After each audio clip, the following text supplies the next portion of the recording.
परम पूज्य श्रीमद जगत गुरु रामानुजाचार्य स्वामी श्री श्याम नारायणाचार्य जी महाराज के पावन चरणों में दास का साष्टांग प्रणाम। बहुत ही सुंदर प्रसंग चल रहा है।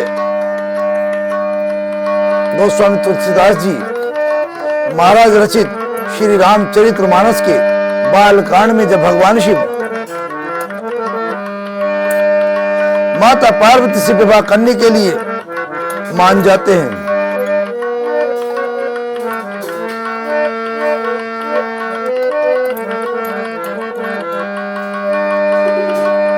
और भगवान शिव की तैयारी होती है।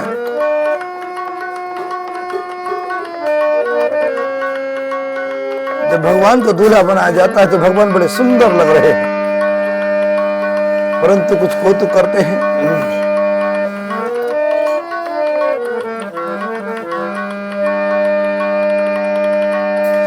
दूल्हा बन कर चले बोले भाले सुनो, दूल्हा बन कर चले बोले बाबा सुनो, वैसे उनका बनाना गजब हो गया।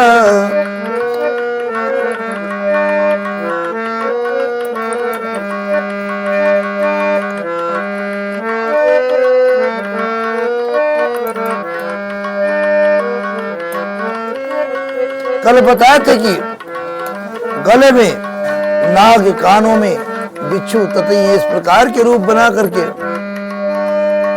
भगवान भोलेनाथ चलने लगे। शिव जी के सुंदर मस्तक पर गंगा जी विराजमान है। 3 नेत्र, सांपों का जनेऊ, गले में भी, छाती पर नरमुंडों की माला। इस प्रकार उनका वेश ऐसुभ होने पर भी कल्याण के धाम और कृपालु। एक हाथ में त्रिशूल और दूसरे में डमरू सुशोभित।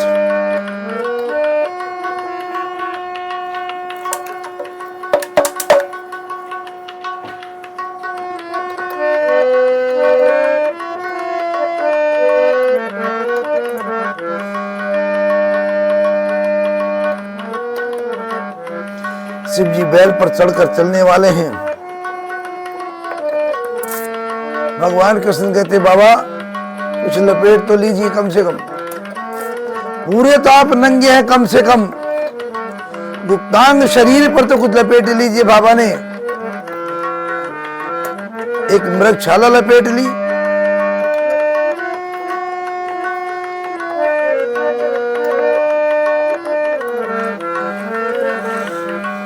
और जैसी बैल पर चढ़े वो भी खिसक कर नीचे गिर गई। शिव जी को देखकर देवांगनाएं मुस्कुरा रही और कहती कि इस वर के योग्य संसार में दुल्हन कहां से आएगी। विष्णु और ब्रह्मा जी देवताओं के समूह अपने अपने वाहनों सवारी पर चढ़कर बारात में चले। देवताओं का समाज सब प्रकार से अनुपम परम सुंदर था, पर दूल्हे के योग्य बारात नहीं थी। तब विष्णु भगवान ने सब दिक्पालों को बुलाकर हंसकर कहा, सब लोग अपने अपने दल समेत अलग अलग होकर चलो। बड़ी मनुहारी बराती न भाई, हंसी करे ऊपर पूर जाई।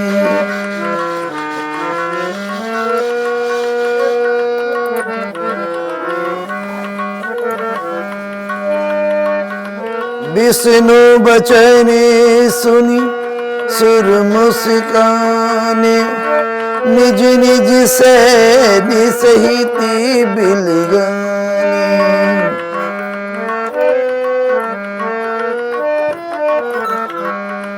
हे भाई, हम लोगों की ये बारात भर के योग्य नहीं है। क्या पराए नगर में जाकर हंसी कराओगे? विष्णु भगवान की बात सुनकर देवता मुस्कुराए, वे अपनी अपनी सेना सहित अलग हो गए। महादेव जी देखकर मन ही मन मुस्कुराते हैं कि विष्णु भगवान के व्यंग वचन दिल लगी नहीं छूटते। अपने प्यारे विष्णु भगवान के इनति प्रिय वचनों को सुनकर शिव जी ने भी भृंगी को भेजकर अपने सब गुणों को बुलवा लिया।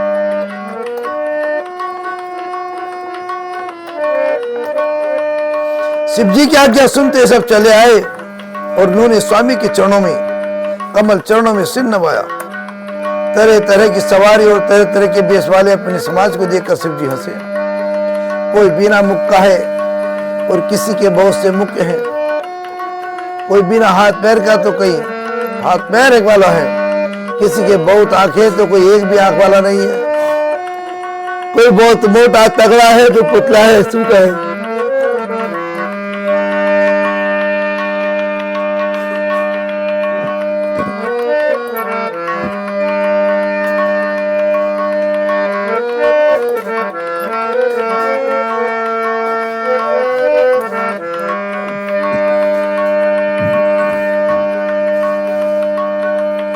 तन खीन को अति पीन पावन, कौए पावन गति धरे, भूषण कराल कपाल करि सब, सद्य सोनिति तन भरे।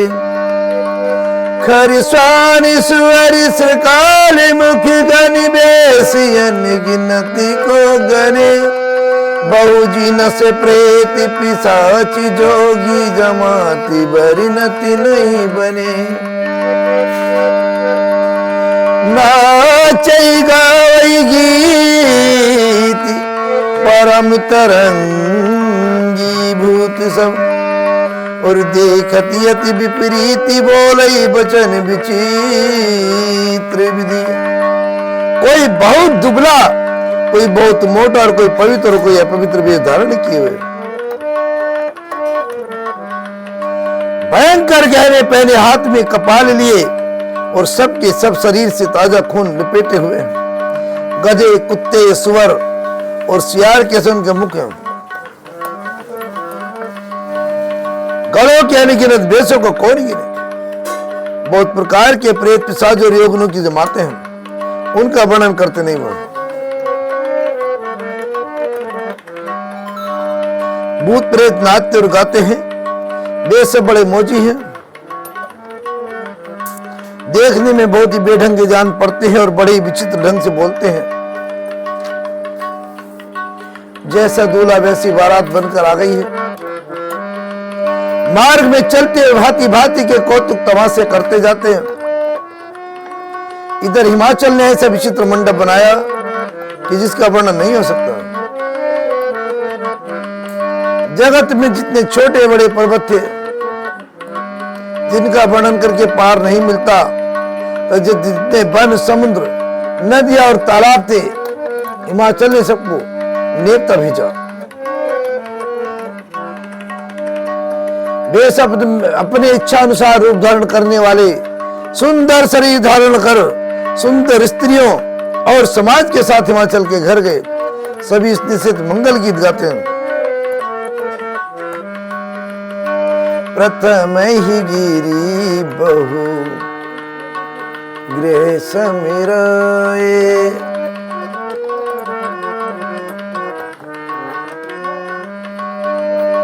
सहित समाज सहित बरियाए, जथा जोग तह तह सब बिछाए।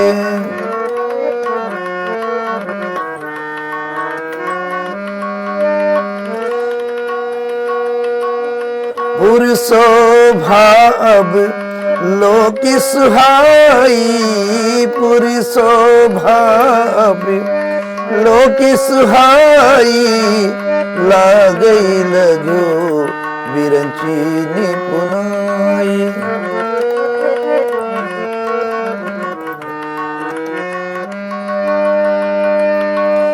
लघु लागी मेरी की निपुणता, अभिलोकपुर शोभा सही।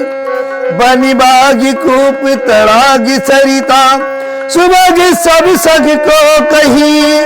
मंगल विपुल तोरण पताका, केतु ग्रह ग्रह सोहई। बनिता पुरुष सुंदर चतुर, छवि देखी मुनि मन मोहई,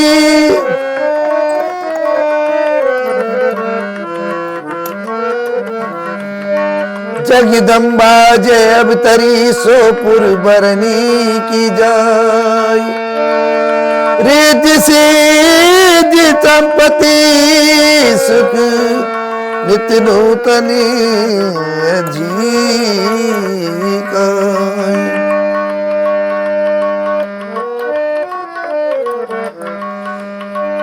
नगर की शोभा देखकर ब्रह्मा की निपुणता सचमुच तुच्छ लगती है। वन बाग कुएं तालाब नदियां सभी सुंदर, उनका वर्णन कौन कर सकता है। घर घर बहुत से मंगल सूचक तोरण और ध्वजा पताका से शोभित है। वहां के सुंदर और चतुर स्त्री पुरुषों की छवि देखकर मुनियों के भी मन मोहित हो जाते हैं। जिस नगर में स्वयं जगदम्बा ने अवतार लिया, क्या उसका वर्णन कहीं की से हो सकता है। वहां रिद्धि सिद्धि संपत्ति और सुख नित नए बढ़ते जाते हैं। बारात को नगर के निकट आई सुनकर नगर में चहल पहल मच गई, जिससे उसकी शोभा बढ़ गई। अगवानी करने वाले लोग बनाव श्रृंगार करके तब नाना प्रकार की सवारी को सजाकर आदर सहित बारात को लेने चले। देवताओं के समाज को देखकर सब मन में प्रसन्न हुए और विष्णु भगवान को देखकर तो बहुत ही सुखी हुए। किंतु जब शिव जी के दल को देखने लगे तब तो उनके सब वाहन सवारियों के हाथी घोड़े रथ के बैल डर कर भाग चले। कुछ बड़ी उम्र के समझदार लोग धीरे धरकर वहां डट रहे। लड़के तो सब अपने प्राण लेकर भाग गए। घर पहुंचने पर माता पिता पूछते हैं, तब वे भय से कांपते शरीर से ऐसा वचन कहते हैं। क्या कहते हैं, क्या कहे, कोई बात नहीं कही जाती। ये बारात है यमराज की सेना। दूल्हा पागल है और बैल पर सवार है। सांप कपाल और राखी उनके गहने हैं। तन छारी ब्याल कपाल भूषण नगन जटिल भयंकरा, संग भूत प्रेत निशाच जोगिनी बिकट मुखी रजनी चरा। जो जियति रहे बारात देखत पुण्य बढ़ते ही सज गई। देखी जो उमा विबाहु घर घर बाती सिलरी कन कही। दूल्हे के शरीर पर लाख राख लगी है, कपाल के गहने हैं, नंगा है, जटाधारी है, भयंकर। उसके साथ भयानक मुख वाले भूत प्रेत पिशाच योगिनी और राक्षस है। जो बारात को देखकर जीता बचेगा सचमुच उसके बड़े पुण्य हैं। और वही पार्वती का विवाह देखेगा। लड़कों ने घर घर यही बात कही।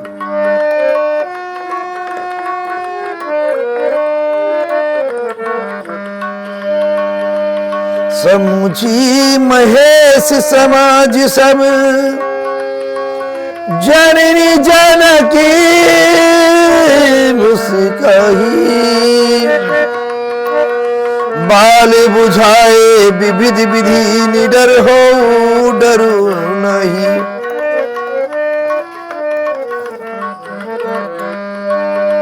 महेश्वर का समाज समझकर सब लड़कों के माता पिता मुस्कुराते हैं। उन्होंने बहुत तरह से लड़कों को समझाया कि निडर हो जाओ, डर की कोई बात नहीं है। भगवान लोग बारात को लिवालाए। उन्होंने सबको सुंदर जनवासी से ठहराने के दिए, ठहरने को दिए। मैना पार्वती की माता ने शुभ आरती सजाई और उनके साथ की स्त्रियां उत्तम मंगल गीत गाने लगी। सुंदर हाथों में सोने का थाल शोभित है। इस प्रकार मैंने हर्ष के साथ शिव जी का प्रसन्न करने लगी।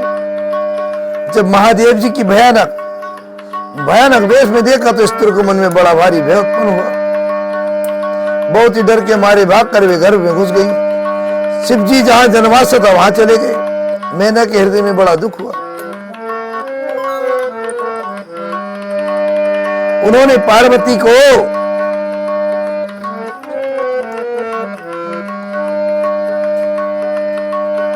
अपने पास बुला लिया और अत्यंत स्नेह से गोद में बिठाकर अपने नील कमल के समान नेत्रों में आंसू भर कर कहा कि जिस विधाता ने तुमको ऐसा सुंदर रूप दिया, उस मूर्ख ने तुम्हारे दूल्हे को बावला कैसे बना दिया।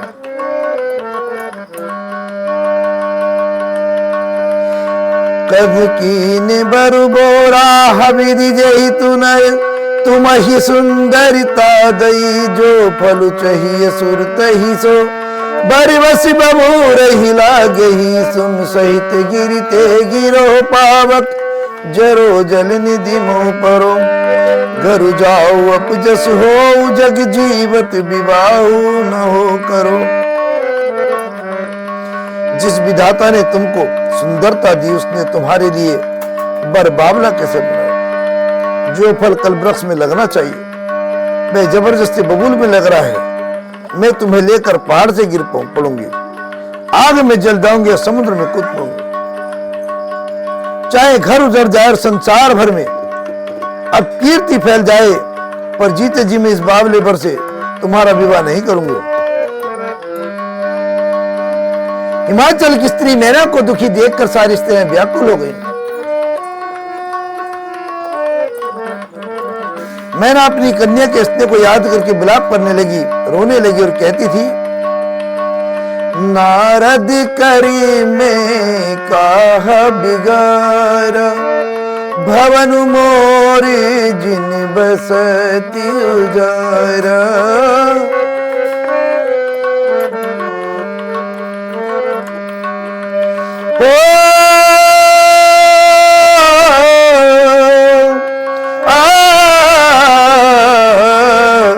अपदेसहु उमही जिन दीना, बोरे बरही लागी तपुकीना।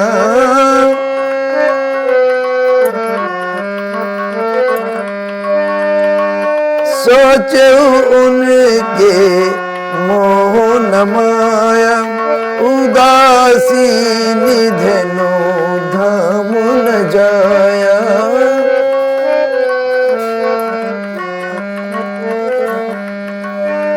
मैंने नारद का क्या बिगाड़ा था, जिन्होंने मेरा बसता हुआ घर उजाड़ दिया, और जिन्होंने पार्वती को ऐसा उपदेश दिया कि जिससे उसने बावले भर के लिए तप किया। सचमुच उनके न किसी का मोह है, न माया, न उनके धन है, न घर है और न स्त्री है। वे सबसे उदासीन है, इसी से वे दूसरे का घर उजाड़ने वाले हैं। उन्हें न किसी की लाज है, न डर है। भला बांझ स्त्री प्रसव की पीड़ा को क्या जाना। माता को भी कल देखकर पार्वती जी विवेक कोमल वाणी बोली, है माता, जो विधाता रच देते हैं वे टलता नहीं। ऐसे विचार कर तुम सोच मत करो। जो मेरे भाग में बावला पति लिखा है, तो किसी को दोष क्यों लगाया जाए। माता, क्या विधाता के अंग तुमसे मिट सकते हैं। वृथा कलंक का टीका मतलब। जन लेहु मातु कलंक करना, परिहरऊ अब सर नहीं। दुख सुख जो लिखा लिलारी हमरे, जो बुझे पाओ बुतही। सुनी उमा बचन विनीति कोमल, सकलिय बिलासो चही। बहु भांति विविधि बधाई, दूषण नयन भारी विमोचही। हे माता, तुम अब कलंक का टीका अपने मत लो। रोना छोड़ो, ये अवसर विषाद करने का नहीं है। मेरे भाग्य में जो दुख सुख लिखा है, उसे मैं जहां जाऊंगी वही पाऊंगी। पार्वती जी कैसे बिने भरे कोमल वचन सुनकर सारी स्त्रियां सोच करने लगी और भली भांति भांति के विधाता को दोष देकर आंखों से आंसू बहाने लगी। ये समाचार सुनते हिमाचल उसी समय नारद जी और सप्तऋषियों को साथ लेकर अपने घर आए। तभी नारद सब ही समझावा,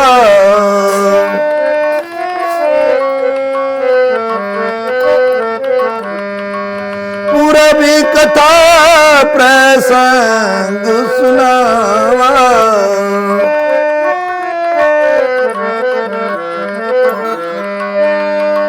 आज का प्रसंग यहीं पर समापन करेंगे।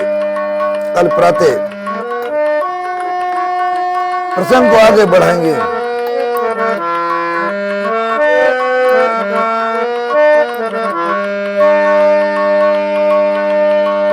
आरती में शामिल हुई से आरती श्री नारायण जी की कीर्ति कलित ललित सियपी गावती ब्रह्मा दिक्की मुनि नारदी वाल्मीकि विचारदी सुख सनिकादि शेषियरु सारदि भरिणी पवने सुत कीर्तिनी की आरती श्री राम गावती वेदी पुराणी अष्टदशी छो शास्त्री सब ग्रंथ निको रसी मुनि जन धनी सन तनिको सरी बस सार्यांश सम मति सब ही की नारिति श्री रामायण जी गावती वेदी पुराण गावती संतति शंभु भवानी अरुघट संभव मुनि विज्ञानी व्यासी आदि कवि बरजी बखानी कागिब सोंगी गरुण के ही नारिति श्री रामायण जी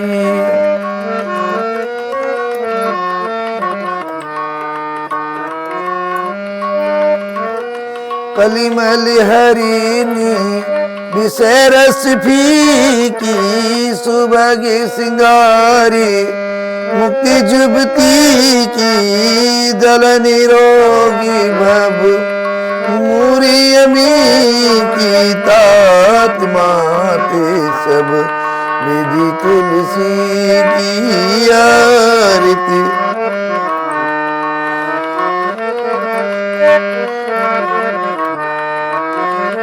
बोलो श्यावरी रामचंद्र की जय। पवन सुत हनुमान